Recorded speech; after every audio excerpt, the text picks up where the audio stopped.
जितका उन्हाळा कडक तितका पाऊस चांगला, याच्यामध्ये तथ्य किती आहे, किती खरं किती खोटं हे आपण आज पाहणार आहोत. नमस्कार. भोवतालच्या पाऊस मान्सून समज गैरसमज या व्हिडिओ सिरीजमध्ये आपलं स्वागत. मी अभिजित घोरपडे.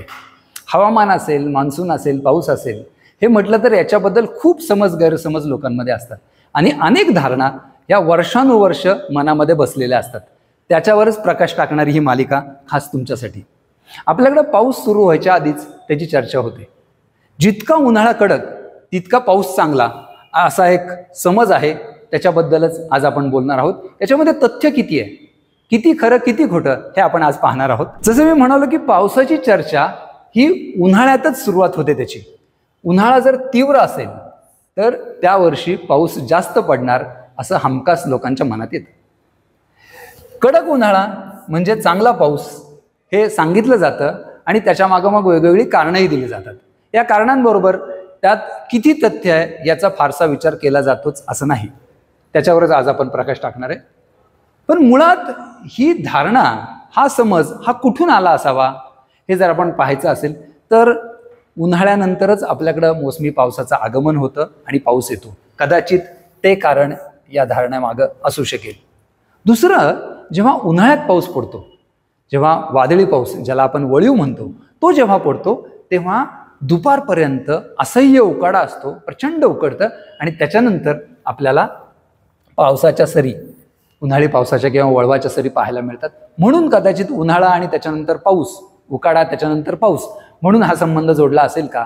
किंवा लोकांच्या काही आठवणी असतात, काही अनुभव असतात, त्याच्यावरूनही कदाचित हा समज आला असेल. याच्यामध्ये एक जुन्या पावसाच्या मॉडेलचा, मान्सून मॉडेलचा एक छोटासा भाग सुद्धा आहे. त्याचाही आपण इथं चर्चा करूयात. 1988 साली एक गोवारीकर मॉडेल म्हणून पावसाचा अंदाज देणारं मॉडेल होतं. हवामान विभागाचे डॉक्टर थपलियाल आणि त्यांच्या टीमनं हे मॉडेल विकसित केलं होतं.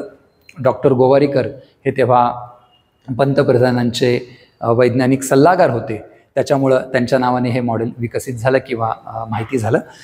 तर हे जे मॉडेल आहे याचं नाव होतं पॉवर रिग्रेशन मॉडेल.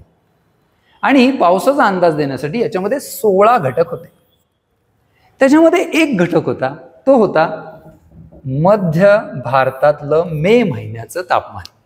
आणि हे तापमान कुठं घेतलं जायचं तर हे तापमान नोंदवलं जायचं विदर्भातल्या अकोला या ठिकाणी.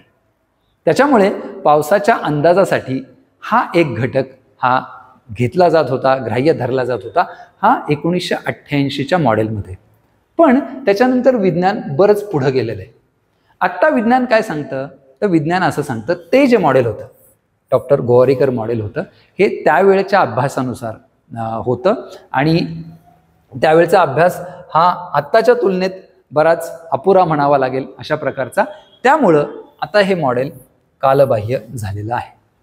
हे विज्ञान सांगतं, आत्ताचं हवामानाचं विज्ञान सांगतं. दुसरं, या मॉडेलमध्ये आजसुद्धा एक घटक आहे. तो घटक आहे तापमानाच्या संदर्भातला, तो म्हणजे उत्तर गोलार्धातलं तापमान.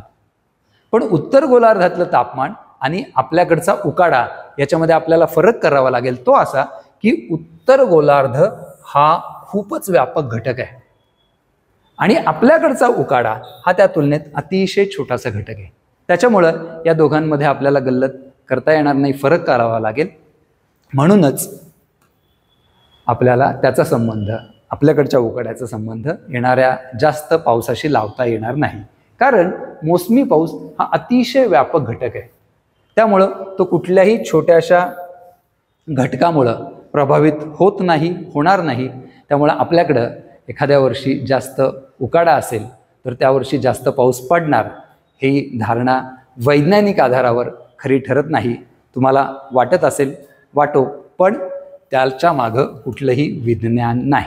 मित्रांनो, अशा प्रकारच्या अनेक धारणा, समज गैरसमज याच्यावर प्रकाश टाकणारी ही मालिका, तुम्हाला जर हा व्हिडिओ आवडला असेल तर जरूर लाईक करा, शेअर करा आणि तुमच्या मनात अशा प्रकारचे काही प्रश्न असतील तर ते कॉमेंटमध्ये जरूर लिहा. त्याच्यावर व्हिडिओ करण्याचा आम्ही नक्की प्रयत्न करू.